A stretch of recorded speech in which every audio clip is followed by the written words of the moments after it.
Hello friends, welcome back to my channel. আজ আমি present perfect টেন্সের ক্লাস করাবো। চলো সেগুলো দেখি। We use the present perfect tends to talk about or describe an action or situation started in the past which connect to the present perfect tense আমরা সেই টেন্সকে বলবো যেটা পাস্টে কোনো কাজ শুরু হয়েছে এবং বর্তমানে গিয়ে তার এফেক্ট পড়েছে। দেখো, ধরো এই একটা পয়েন্ট যেটা পাস্টে আর প্রেজেন্ট। পাস্টে স্টার্ট হয়েছে আর প্রেজেন্টে সে কমপ্লিট হয়েছে, সেটা হলো প্রেজেন্ট পারফেক্ট। যদি পাস্টে স্টার্ট হয়ে তার রেজাল্ট যদি প্রেজেন্টে হয় তখনও সেটা প্রেজেন্ট পারফেক্ট টেন্স। আবার পাস্টের সাথে যদি প্রেজেন্টের কানেক্ট হয় তখনও সেটা প্রেজেন্ট পারফেক্ট টেন্স হবে। বোঝা গেছে? যেমন দেখো, we have washed the dishes, মানে দে আর ক্লিন ওয়াল ডিশেস নাও। তারা এখন সবগুলো জাস্ট প্রেজেন্টে কমপ্লিট হয়েছে। We have washed the dishes মানে দে আর ক্লিন অল ডিশেস নাও, তারা সমস্ত ডিশগুলো এখনই ক্লিন করলো। আবার দেখো, we have eaten all the eggs, মানে দেয়ার আরান্ট অ্যানি লেফট, সব খেয়ে নিয়েছে মানে সেখানে আর একটাও বেঁচে নেই। বোঝা গেছে? আর প্রেজেন্ট পারফেক্ট টেন্সের ফর্ম কি? সাবজেক্ট হ্যাভ অথবা হ্যাজ প্লাস ভার্বের V3 ফর্ম। বোঝা গেছে? চলো next. This morning, this week, this month, this year বা টুডে, এগুলো সব টাইম এক্সপ্রেস করে।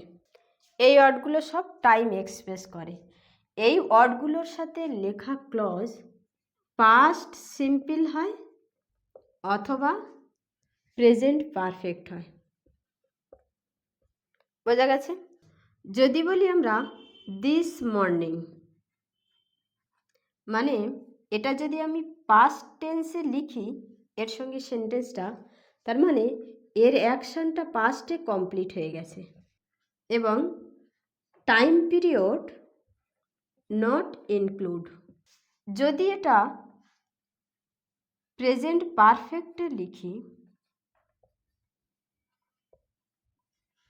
তাহলে টাইম পিরিয়ড ইনক্লুড থাকে। এখানে ইভেন্ট কমপ্লিট হয়েছে, ইভেন্ট কমপ্লিট ইভেন্ট। যেমন দেখো, ধরো এই একটা টাইম লাইন, এটা হলো মর্নিং, এটা নুন, এটা আফটারনুন। যদি বলি I have done this work in this morning,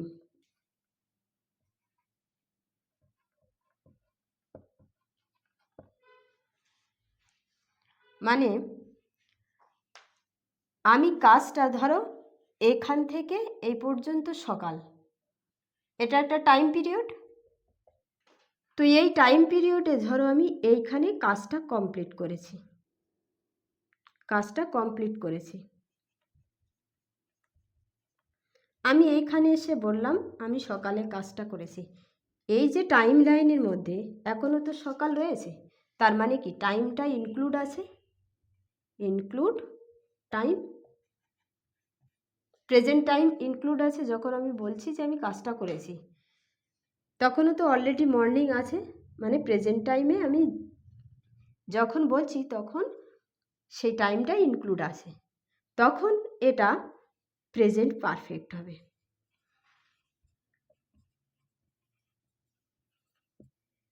এবারে যদি বলি I did the work in this morning, মানে এই টাইম লাইনের এই পর্যন্ত ধরো মর্নিং, এটা মর্নিং, এটা নুন, এটা আফটারনুন।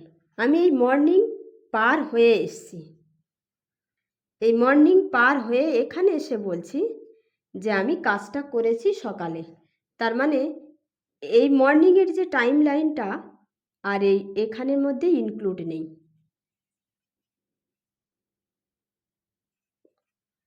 তখন এটা সিম্পল পাস্টে হবে। বোঝা গেছে?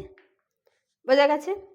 সেন্স হলো পয়েন্ট অফ টাইম, যেটা টাইম এক্সপ্রেস করে। এর সাথে লেখা ক্লজ হলো সাবঅর্ডিনেট ক্লজ। এবারে সিন্সের সাথে লেখা ক্লজ পাস্ট টেন্সে হয়, আর এর সাথে লেখা মেন ক্লজ এটা সাবঅর্ডিনেট ক্লজ। আর এর সাথে লেখা যে মেন ক্লজ সেটা হয় প্রেজেন্ট পারফেক্ট। যেমন দেখো, since mister Hasan became president, both taxes and unemployment have increase. দেখো, since mister Hasan became president, both taxes and unemployment have increase. এটা কি সাব ক্লজ? এখানে দেখো, যখন থেকে মিস্টার হাসান প্রেসিডেন্ট হয়েছে, তার মানে প্রেসিডেন্ট একটা পয়েন্ট অফ টাইমে গিয়ে হয়েছে, একটা পয়েন্ট অফ টাইমে প্রেসিডেন্ট হয়েছে, প্রেসিডেন্ট হয়েছে। এবারে সেই প্রেসিডেন্ট হওয়ার সময় থেকে আর বর্তমান পর্যন্ত ট্যাক্স এবং আনএমপ্লয়মেন্ট বেড়ে যাচ্ছে। মানে ধরো এই পয়েন্টে সে প্রেসিডেন্ট হয়েছে, সেই থেকে আনএমপ্লয়মেন্ট এবং ট্যাক্সেস যখন আমি বলছি তখন পর্যন্ত বাড়ছে। তাহলে প্রেসিডেন্ট হওয়াটা পাস্টে, যেটা কমপ্লিট হয়ে গেছে, আর প্রেজেন্টে সেই ইনক্রিজটা বেড়ে আসছে। তার মানে পাস্ট থেকে প্রেজেন্ট পর্যন্ত চলতে থাকছে। এই যে ক্লজটা, এটা হবে প্রেজেন্ট পারফেক্ট টেন্স। বোঝা গেছে? আরও উদাহরণ দেখো। দেখো, she hasn't bin able to play tennis since she broke her arms. যখন থেকে সে তার হাত ভেঙেছে তখন থেকে খেলতে পারছে না। হাত ভাঙা হয়েছে কোনো একটা পয়েন্ট অফ টাইমে, তার মানে কাজটা কমপ্লিট হয়ে গেছে সেই টাইমে, সেই থেকে সে খেলতে পারছে না। কারণ সেই পয়েন্ট অফ টাইম থেকে টোটাল ডিউরেশন প্রেজেন্ট পর্যন্ত সে খেলতে পারেনি। তার মানে পাস্ট থেকে প্রেজেন্ট পর্যন্ত এই যে এফেক্টটা, সেটা হলো প্রেজেন্ট পারফেক্ট। পাস্টের কাজ যেটা প্রেজেন্টে এফেক্ট পড়ছে। বোঝা গেছে? চলো নেক্সট। এবার দেখো, সিন্সের সাথে লেখা ক্লজ সাবঅর্ডিনেট ক্লজ। এই ক্লজটা এবং মেন ক্লজ দুটো যদি সিমালটেনিয়াসলি একইভাবে পাস্ট থেকে প্রেজেন্ট পর্যন্ত চলে আসে, পাস্ট থেকে প্রেজেন্ট পর্যন্ত চলে আসে, তখন দুটো ক্ষেত্রে প্রেজেন্ট পারফেক্ট টেন্স ইউজ হবে। যেমন দেখো, have you meet any of your neighbor since you have lived here। বলছে have you meet any of your neighbor since you have lived here। যখন থেকে তুমি বাস করছো তখন থেকে কি তুমি তোমার নেইবারের সঙ্গে মিশেছো? মানে বাস করা শুরু করেছে পাস্ট থেকে, আর যখন গিয়ে বলছে তখন প্রেজেন্ট। তাহলে যখন থেকে বাস করছে তখন থেকে সে এখনো পর্যন্ত তার নেইবারের সঙ্গে মিট করেছে কিনা এটা জিজ্ঞাসা করছে। তাহলে পাস্ট থেকে প্রেজেন্ট পর্যন্ত বসবাস করে আসছে, আবার নেইবারের সঙ্গে কথা বলাও বলছে, কি বলেনি সেটা জিজ্ঞাসা করছে। তাহলে এই কথা বলা বা মিট করাটা এবং লিভ করাটা, এই দুটো কাজ কি হচ্ছে, একইভাবে পাস্ট থেকে প্রেজেন্ট একইভাবে চলে আসছে, তখন দুটো ক্ষেত্রে প্রেজেন্ট পারফেক্ট টেন্স ইউজ হবে। বোঝা গেছে? চলো নেক্সট। এর সাথে ইজ অথবা will be, the first time বা দ্য সেকেন্ড টাইম, এগুলো লেখা থাকলে এর পরের যে নেক্সট ক্লজটা হবে সেটা প্রেজেন্ট পারফেক্ট হবে। যেমন দেখো, this is the first time we have been to Delhi. This is the second time he has forgotten. তাহলে this is the first time, এই ক্লজের সঙ্গে লেখা ক্লজ কি হচ্ছে? Present perfect. প্রেজেন্ট পারফেক্ট, এটাও প্রেজেন্ট পারফেক্ট।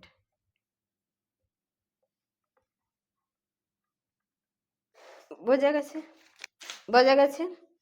চলো নেক্সট।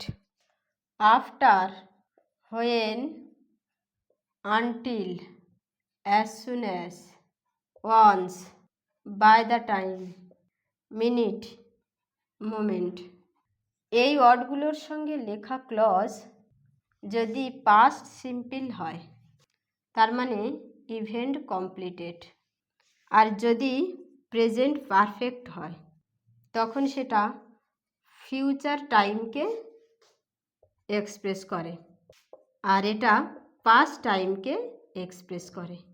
যেমন দেখো, after she left the hospital she had a long holiday. After he has left school he will be spending 6 months in India. দেখো, after she left the hospital, এটা কিসে আছে? পাস্টে। She had a long holiday, মানে সে hospital থেকে বেরিয়েছে এবং হলিডেতে চলে গেছে। বোঝা গেছে? তার মানে আফটারের সঙ্গে যদি পাস্ট টেন্স থাকে তার মানে সেই ইভেন্টটা কমপ্লিট হয়ে গেছে, তারপরে লেখা যে ক্লজটা থাকবে সেটাও পাস্টে হবে। এবারে দেখো, তার মানে এটা, এই যে ক্লজটা এটা পাস্ট টাইমকে রেফার করছে। এর সঙ্গে যদি পারফেক্ট থাকে, প্রেজেন্ট পারফেক্ট, সেটা তখন ফিউচার টাইমকে এক্সপ্রেস করছে।